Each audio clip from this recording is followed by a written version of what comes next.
大家好，欢迎来到心灵疗愈站的紫微斗数单元。那这一次要跟大家分享的是四煞星。那其实呢，子期很不喜欢特别的单独的去讲每一颗星耀的原因，是因为你单独看每一颗星耀，说真的，你可能上网查就可以查到每一颗星耀的一些解释或说明。但是紫微斗数麻烦的地方在于，你的宫位里面很少就是单独那一颗星存在的，甚至于就算那个宫位里面只有单独那一颗星，但是它的三方四正还是会有其他的星耀去互相影响，再加上天干四化的一些，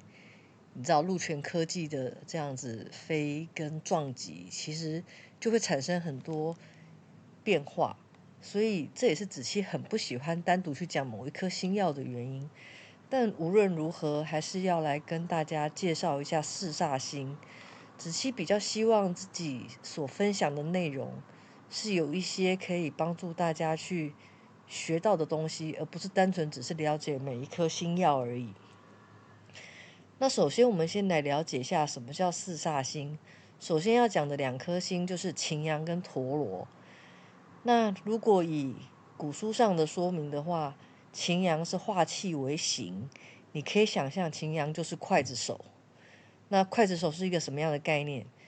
古时候是不是就是手起刀落，人头就落地，就是快很准的这种感觉？所以其实古书上的形容是它主掌的是一些凶灾祸事，但是它也是一颗竞争心，所以它掌管的是凶残跟暴烈的这种意象。所以其实基本上擎羊跟陀罗这一组呢，你可以想象成一个就是快，一个就是慢，有这样子快跟慢的意象。那擎羊因为相对上比较快，你也可以说它就是比较暴躁，所以它在心情上就会比较浮躁。那心情上一旦浮躁的时候呢，运势上可能就会也比较容易有起起伏伏，因为这都是有相关联的。但是呢，擎羊这颗星比较特别的是，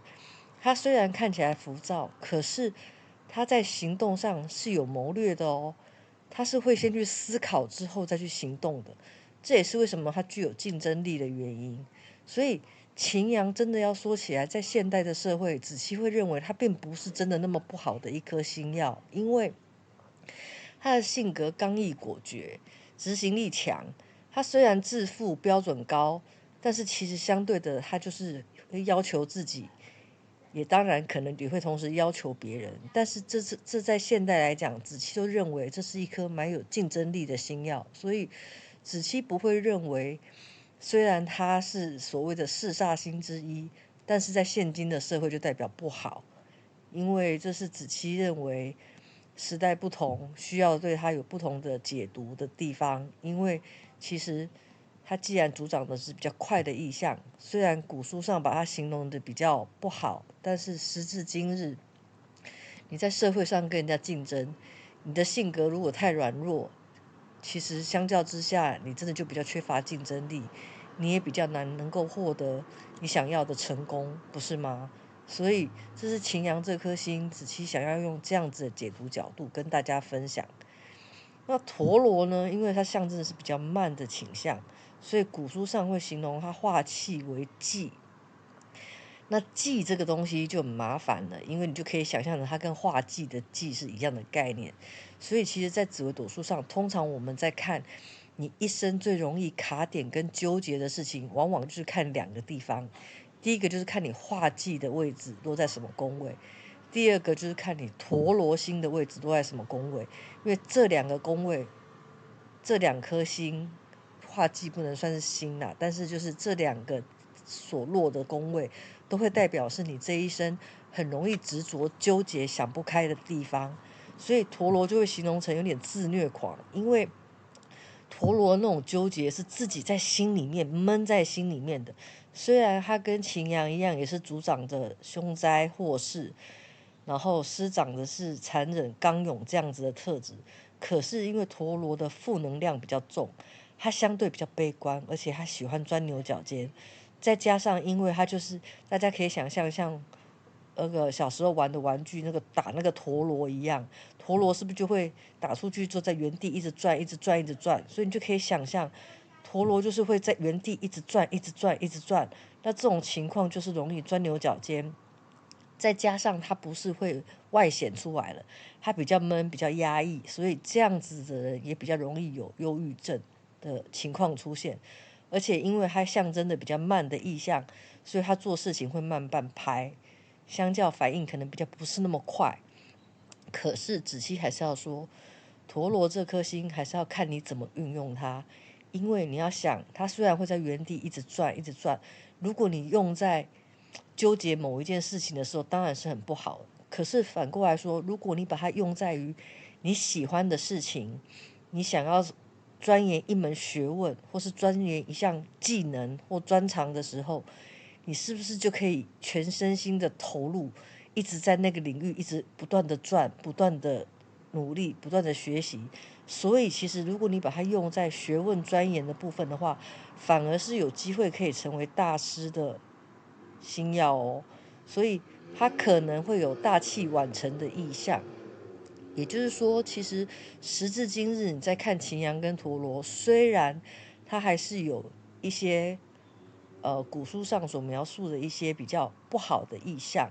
但是其实还是要看你怎么运用它。如果你运用在好的地方的话，它其实不见得会是不好的星耀。当然，它不可能因为这样就完全没有任何的坏处，只是说你如果能够好好善用它的话，能够降低它呈现不好意象的情况。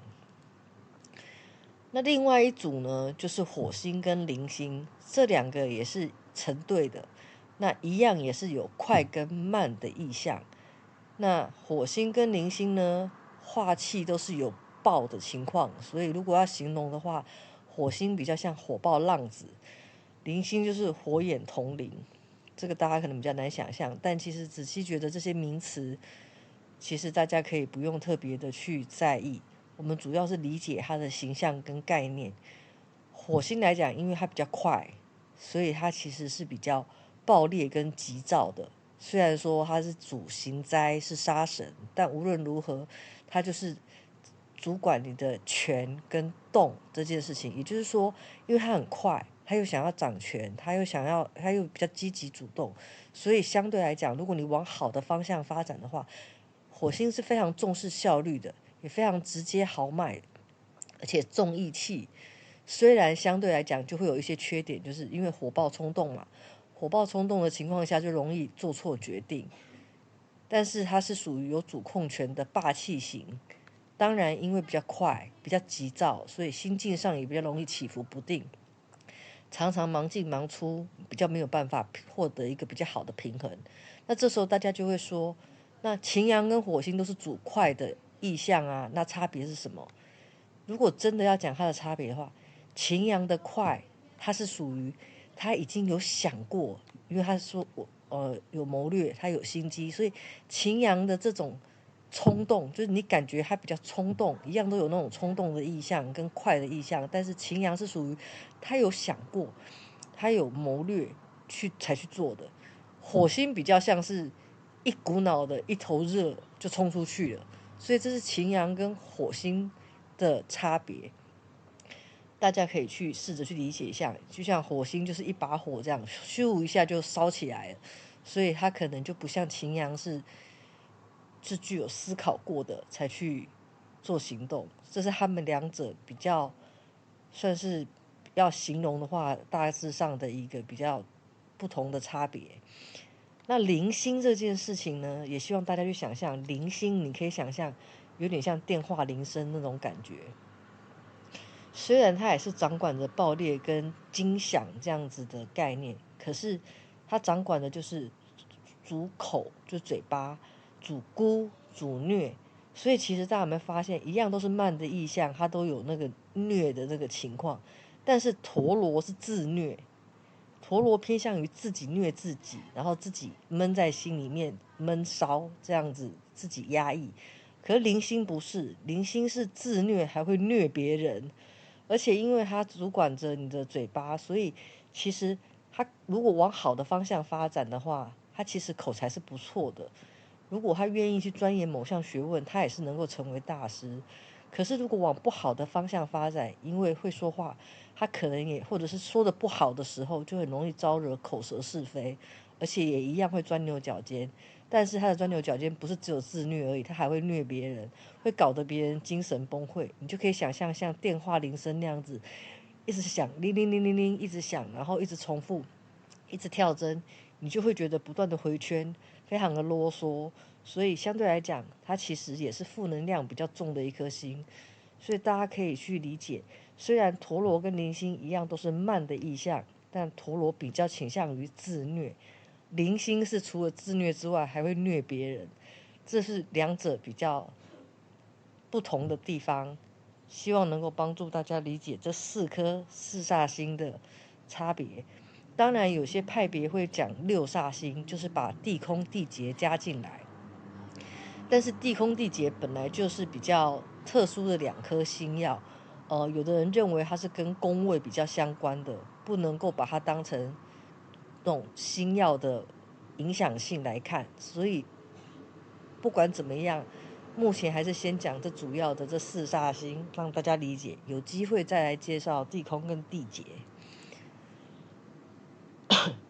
仔细发现，每次录音的时候，不知道为什么就特别容易想咳嗽。好，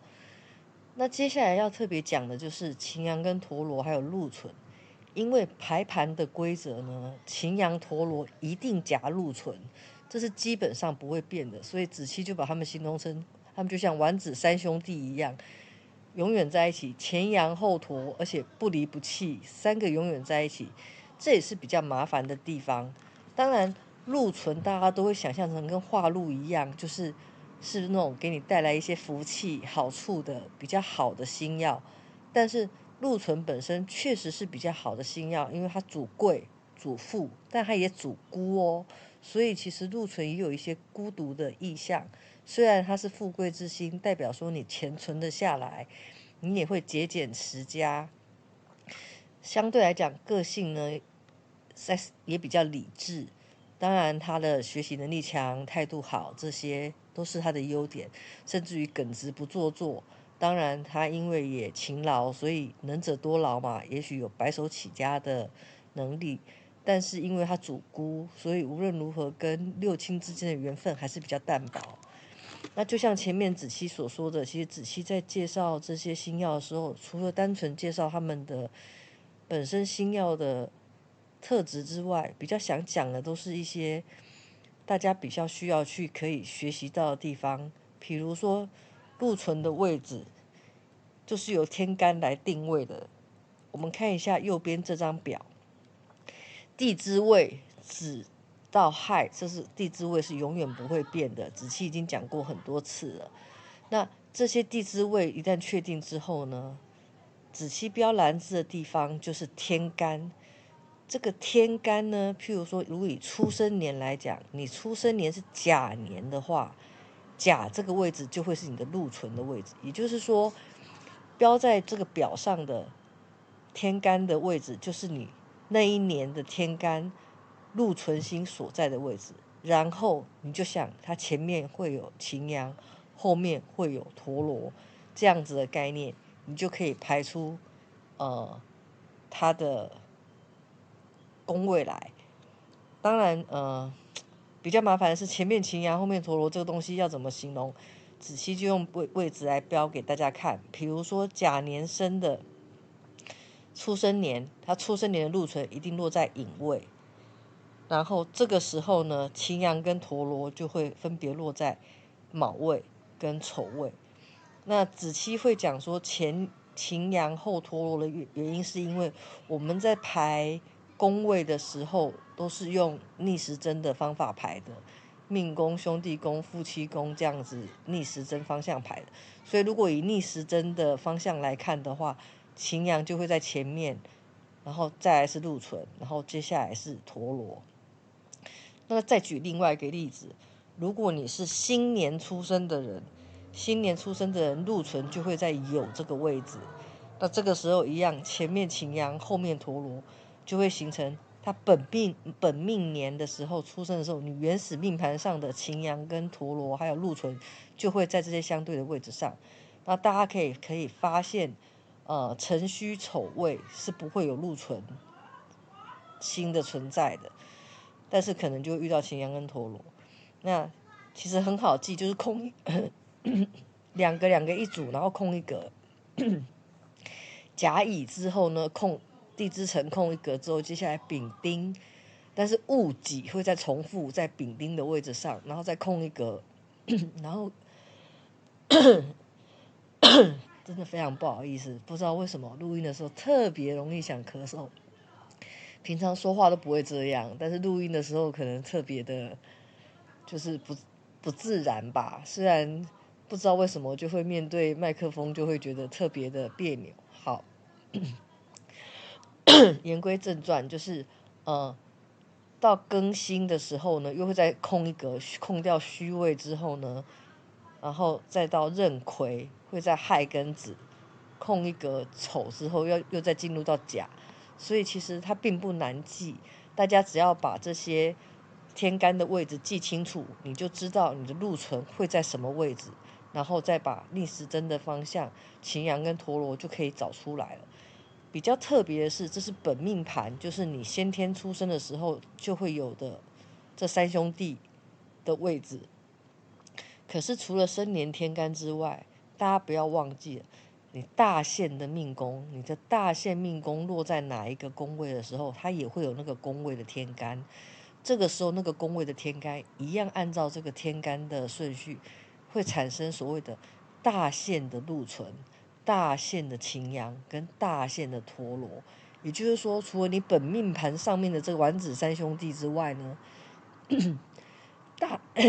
大限也有大限的丸子三兄弟会隐藏在命盘里，只是它不会直接显现出来，你必须要自己看自己的大限命宫，才能够去看出大限的禄存、大限的擎羊跟大限的陀罗在什么位置。相同的，流年也是一样的，像今年是兔年，是癸卯年、癸年，大家就可以看癸在地支子的位置，所以今年流年的禄存就会落在子这个位置，那擎羊就会落在丑这个位置，陀罗就会落在亥这个位置，这就是基本的这个丸子三兄弟的排列的顺序。所以其实你的命盘上非常麻烦的就是会有很多个擎羊、陀罗跟禄存，本命的、大限的、流年的都会有。但是火星零星就没有这个问题，火星零星就只有本命盘上出现的火星零星，它不会根据大限或者是流年而产生出新的火星跟零星。可是擎羊陀罗比较特别，他们是会跟着大限还有流年的天干，会再衍生出相对于大限跟流年的禄存，然后衍生出他们的擎羊跟陀罗。那不管怎么样，你只要记好禄存会在的位置，基本上擎羊跟陀罗的位置就能够确认出来了。希望这一集能够帮助大家，理解到大概就是四煞星主要的基本概念，然后也能够帮助大家去想象跟理解。因为其实子期不希望大家是死背的方式去理解每一个星曜，你要能够运用你的想象力跟理解力去理解每颗星曜的特质，这样子它在到时候跟别的星曜碰在一起的时候，你才能够比较能够去联想彼此之间会产生什么样子的化学变化，这才是一个至少子期认为比较好的学习紫微斗数的方式，而不是单纯的就讲这颗主星怎么样。说真的，每一颗主星代表什么特性，现在网络这么发达，大家 Google 一下，其实都可以查得出来，甚至于也可以查得出它在各个宫位可能代表什么意思。可是有时候你会发现，你自己真的对应这样去看的时候，就会觉得好像不完全是这样啊。为什么？就是因为你的宫位内还有其他的星曜在影响，所以它综合起来就不会呈现单一颗主星的那样子的特质。所以子期比较希望大家能够用理解的方式去理解每一颗星曜，然后到时候你才能够比较好的跟其他星耀做组合的判断。那也谢谢大家今天的收听，不好意思，今天咳嗽的情况比较严重，请大家多多包涵咯。那我们下一次再见咯，拜拜。